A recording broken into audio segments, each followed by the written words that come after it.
Film की शुरुआत एक लड़की को दिखाते हुए होती है जो लिफ्ट मांग रही है। ऐसा लगता है जैसे उसकी गाड़ी खराब हो गई हो। एक ट्रक ड्राइवर उसके पास आता है और उसकी मदद करने का कहता है, लेकिन औरत उसे नजरअंदाज कर देती है, ये सोच करके वो कहीं उसके साथ बुरा भला ना करे। इसके बाद एक अच्छा नजर आने वाला शख्स आता है और वो भागकर उसकी गाड़ी में बैठ जाती है। लेकिन अफसोस कि उसका ये फैसला अच्छा साबित नहीं होता है, क्योंकि उसे अपनी सीट के नीचे मरे हुए इंसान का हाथ मिलता है, जिससे ये साबित होता है कि मासूम नजर आने वाला शख्स दरअसल सीरियल किलर है। अगले ही लम्हे वो अपनी कार रोककर रेंच पकड़ता है और औरत को मौत के घाट उतार देता है। सीन शिफ्ट होता है और कुछ दिनों बाद एक बस जिसमें कई मुसाफिर सवार थे उसी सड़क पर जा रही होती है। उस बस में एक वांग नामी शख्स है जो कि एक इंश्योरेंस एजेंट होता है। ड्राइवर टोनी सबको बताता है कि कुछ दिन पहले इसी जगह से एक औरत लापता हो गई थी। इसी दौरान रेडियो पर एक ऐलान सबको सुनाई देता है कि एक हादसा हुआ है जिसकी वजह से तमाम सड़कें बंद हो गई हैं।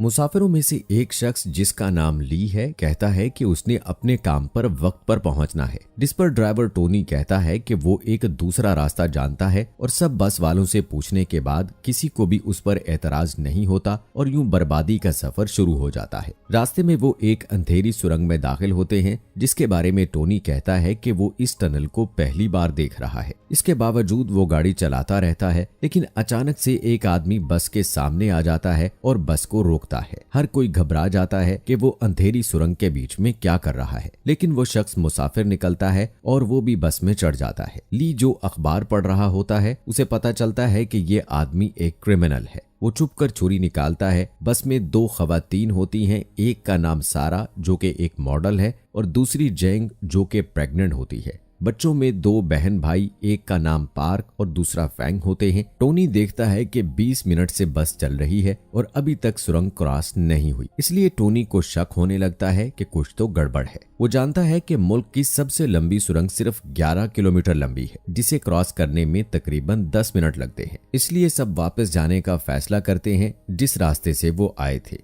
लेकिन हैरत की बात यह है कि पूरी रफ्तार से सफर करने के 30 मिनट बाद भी वापसी का रास्ता नजर नहीं आता। ये एक ना खत्म होने वाली अंधेरी सुरंग है जिसमें किसी दूसरे जानदार के आसार दिखाई नहीं देते। खौफजदा होकर ड्राइवर टोनी बस रोकता है और हर कोई बाहर निकलकर मुआयना करता है। लेकिन अजीब बात यह है कि प्रेग्नेंट लड़की को अपना मोबाइल फोन मिलता है जिसे उसने गलती से तकरीबन 1 घंटा पहले सुरंग के शुरू में गिरा दिया था, जिससे साबित होता है कि ये सुरंग कोई आम नहीं है। जब हर कोई घबराना शुरू कर देता है तो ली सबको पुरसुकून होने का कहता है। वो मदद तलाश करने के लिए चंद घंटों के लिए पैदल चलने का भी फैसला करता है, लेकिन क्योंकि सुरंग में खो जाने का भी डर है, इसलिए वो फैसला करता है कि एक लंबी रस्सी को लिया जाए और उसे पकड़कर टनल में चला जाए। खुशकिस्मती से उन्हें वहां एक रस्सी भी मिल जाती है। जाने से पहले वो आदमी जिसने बस को रोका था वो भी उनके साथ जाने का कहता है। रास्ते में ली उससे डरते हुए उसका नाम पूछता है और वो अपना नाम चेन बताता है, लेकिन वो अपने काम और फैमिली के बारे में बात नहीं करता। थोड़ी देर बाद धुंध छाने लगती है और बस की तरफ 2 आदमी आते हुए दिखाई देते हैं। पहले तो वो सब डर जाते हैं, लेकिन बाद में वो हर चीज का सामना करने के लिए तैयार हो जाते हैं। उनके करीब आने पर पता चलता है कि वो ली और चैन है और हैरत की बात ये थी कि जहां से वो चले थे वहीं पर आ गए। उन्हें पता चला कि ये सुरंग सीधी है, लेकिन फिर भी ये लोगों को बार बार एक ही जगह की तरफ ले जाती है और वो ये भी महसूस करते हैं कि वो सब फंस चुके हैं। इसके बाद ली सबको कहता है कि हर कोई अपने खाने की अशिया जमा कर ले और ली सबको समझदारी से बराबर खाना देता है। फिर तमाम मर्द उस जगह का मुआयना करने के लिए निकलते हैं, जबकि 3 खवातीन और एक मर्द बस के अंदर आराम करते हैं।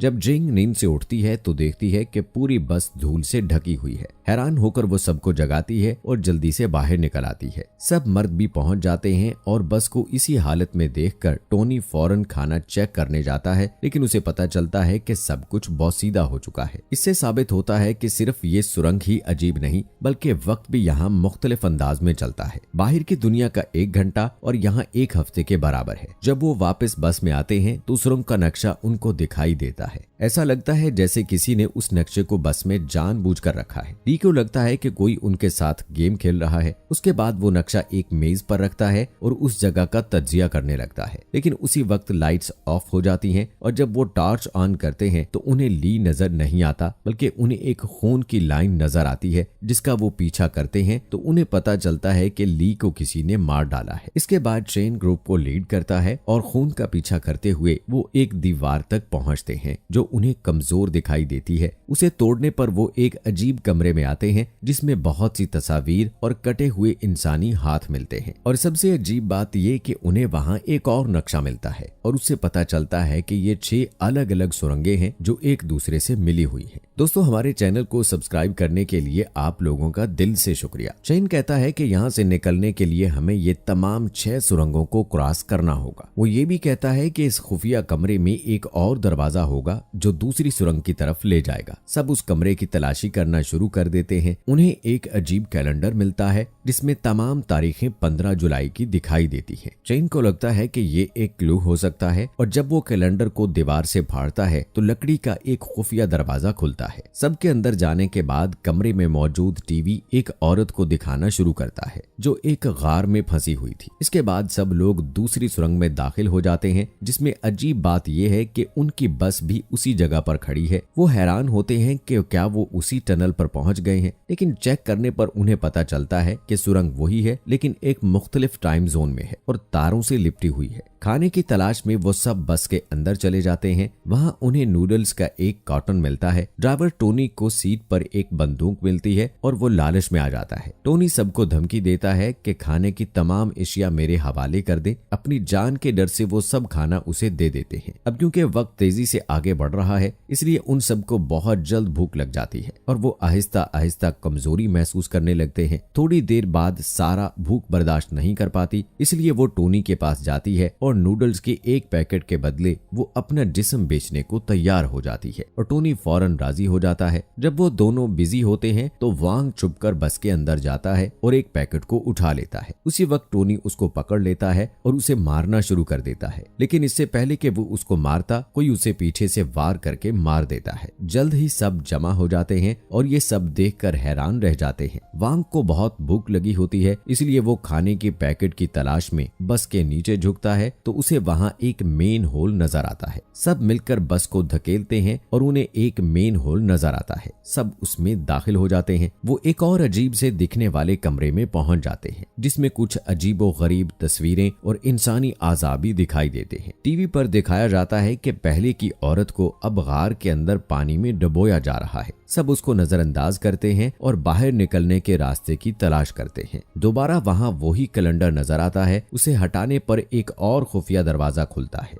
जल्द ही हर कोई उससे गुजरता है और वो आखिरकार तीसरी सुरंग तक पहुंच जाते हैं। लेकिन हैरत की बात यह है कि ये सुरंग पहले से ज्यादा गीली और गहरी है। बस भी वहां मौजूद है लेकिन उसे चूहों और सांपों ने घेरा हुआ है। वांग को बहुत भूख लगती है इसलिए वो कुछ बोसीदा नूडल्स खा लेता है जिससे उसकी भूख में और ज्यादा इजाफा हो जाता है। वांग की ये हालत देखकर जेंग को तरस आता है और वो उसे बिस्किट देती है, लेकिन वांग पूरा पैकेट देने का कहता है। जब वो इनकार करती है तो वो बंदूक निकालता है और बंदूक की नोक पर सबका खाना चुरा लेता है, लेकिन इसके बाद भी उसकी भूख खत्म नहीं होती। वांग कहता है कि जब भी उनमें से किसी की मौत होती है तो उन्हें एक खुफिया रास्ता मिलता है, मतलब कि उन्हें वो दीवार मिली जब ली को मारा गया था और मेन होल तब मिला जब टोनी को मारा गया। इसलिए वो बाकी बच जाने वालों में से एक को गोली मारने की धमकी देता है। चीन उसे पुरसकून करने की कोशिश करता है लेकिन वो उसकी नहीं सुनता और जेंग को कहता है कि वो चेन के कंधे पर गोली मारे। इसके बाद वो पार्क और फैंग को कमरे में ले जाता है और उन्हें मारना पीटना शुरू करता है। जब फैंग अपने भाई को बचाने की कोशिश करती है तो वो उस पर फायर करके उसे मार देता है। पार्क अपनी बहन को आहिस्ता आहिस्ता मरते हुए देखता है। इस सब के बाद भी वांग नहीं रुकता और सारा का गला दबाने की कोशिश करता है, लेकिन इससे पहले कि वो ऐसा कर पाता कोई उसे पीछे से आकर कत्ल कर देता है। अब 2 अफराद के मरने के बाद एक खुफिया रास्ता मिलता है जिसके जरिए वो चौथी सुरंग तक पहुंचते हैं जो कि एक साइकेडलिक सुरंग है। वहां पहुंचकर जेंग और सारा बस के आसपास देखने लगते हैं। उस जगह पर सारा को विजन्स आने लगते हैं और वो मरे हुए लोगों को देखने लगती है। वहां से डरकर वो बाहर निकलती है और उसे लाशें पड़ी हुई नजर आती हैं। वहाँ उसे एक आईना दिखाई देता है और जैसे ही वो उसमें देखती है कोई पीछे से आकर उसे खत्म कर देता है। चेन जेंग के पास वापस आता है जिसने एक बच्चे को जन्म दिया है। बाकी बचे हुए 3 लोग आगे बढ़ते हैं लेकिन रास्ते में पता चलता है कि छोटा बच्चा मर गया है। चेन जेंग को आगे बढ़ने के लिए कहता है लेकिन तभी वो चाकू निकालकर उसे मार देती है। थोड़ी देर बाद वो एक कमरे में जाता है, वहाँ उसे एक एक्सपेरिमेंट के लिए रखा गया था। फिर हमें दिखाया जाता है कि एक फौजी मीटिंग चल रही होती है और यहाँ पर हमें पूरी कहानी का पता चलता है। एक आर्मी जनरल कहता है कि फिल्म के आगाज से ही सीरियल किलर जेम्स पकड़ा गया है लेकिन अब वो कोमा में है और उसने कई लड़कियों को अगवा और कत्ल भी किया था। लेकिन सैयारा नामी लड़की अब भी जिंदा है और मसला ये है कि सीरियल किलर के अलावा कोई नहीं जानता कि वो कहाँ कैद है। क्योंकि वो कोमा में है इसलिए उससे पूछगुछ भी नहीं की जा सकती। इसलिए फौज ने मुल्क के बेहतरीन ब्रेन रिसर्च इंस्टीट्यूट के साथ मिलकर जेम्स के ब्रेन में विजन्स के जरिए जाकर सैयारा का पता लगाने का फैसला किया है। अगले दिन एक साइकोथेरापिस्ट जेम्स को होश में लाने में कामयाब हो जाता है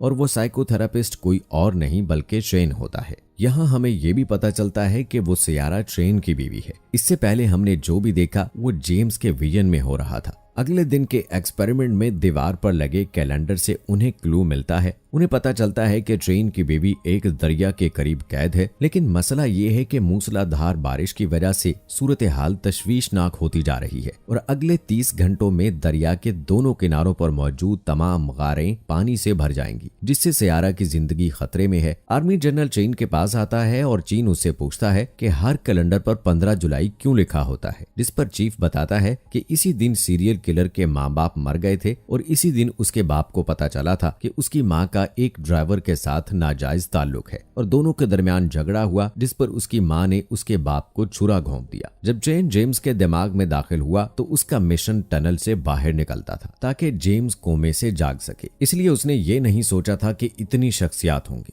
इसी तरह चेन को इन सब के साथ बातचीत करनी पड़ी ताकि वो अपनी बीवी की कैद के बारे में जान सके। चेन का असल मिशन असल मुजरम को तलाश करना था। ली एक बेहतरीन शख्स था जो जेम्स से मुशाबहत रखता था। चेन ने सोचा था कि ली जेम्स को इस ग्रुप से बाहर निकाल सकता है, लेकिन बदकिस्मती से वो सुरंग में लाइट्स जाने के बाद अचानक गायब हो गया। दूसरा शख्स ड्राइवर टोनी था जो एक गुस्सीला आदमी था और ये भी जेम्स से मुशाबहत रखता था। तीसरी और चौथी शख्सियत वॉन्ग सेल्समैन और मॉडल सारा थी जो जेम्स के माँ बाप से मुशाबहत रखते थे, क्योंकि जेम्स का बाप सेल्समैन और उसकी माँ एक मॉडल थी। पांचवी और छठी शख्सियत वो जुड़वा बच्चे थे जो उसके बचपन की शख्सियत से मुशाबहत रखते थे। लेकिन एक और शख्सियत है जो बस में नहीं थी और हमेशा अंधेरे में छुपी रहती है। ये वो शख्सियत है जिसने ली, टोनी और वांग को छुपकर कत्ल किया था। लेकिन मजीद जानने के लिए चेन को एक और तजर्बे की जरूरत थी। अगले दिन चेन बराह रास्त जेम्स का सामना करता है और अपनी बीवी के ठिकाने का पूछता है, लेकिन जेम्स उसे कुछ नहीं बताता और उसे अपने मुख्तलिफ हिस्सों में ले जाता है जहां उसकी जिंदगी के मुख्तलिफ वाकयात हुए थे। चेन पार्क का सामना करता है जो जेम्स की सबसे कमजोर शख्सियत है। चेन उससे अपनी बीवी के बारे में पूछने की कोशिश करता है, लेकिन उसकी जुड़वा बहन फेंग उसे रोकती है। इसके बाद चेन एक सिनेमा हॉल पहुंचता है जहां उसका सामना सुरंग के अंदर होने वाले तमाम कत्ल के पीछे असल बुराई से होता है और उसे पता चलता है कि वो कोई और नहीं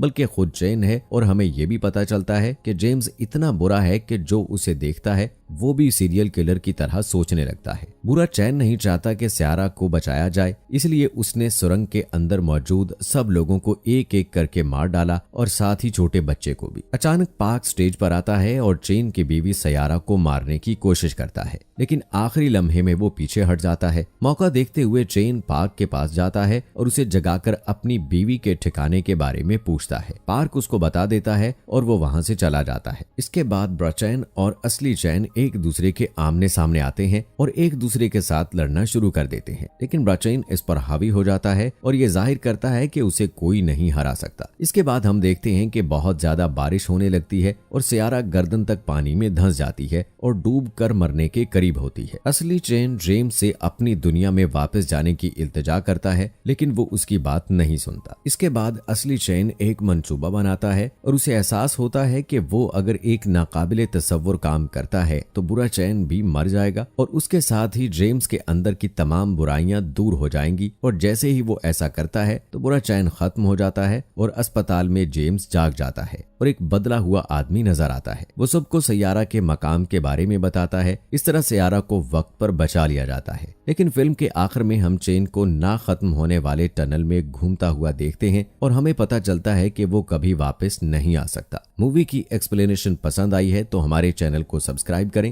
मिलते हैं अगली वीडियो में, तब तक के लिए अल्लाह हाफिज।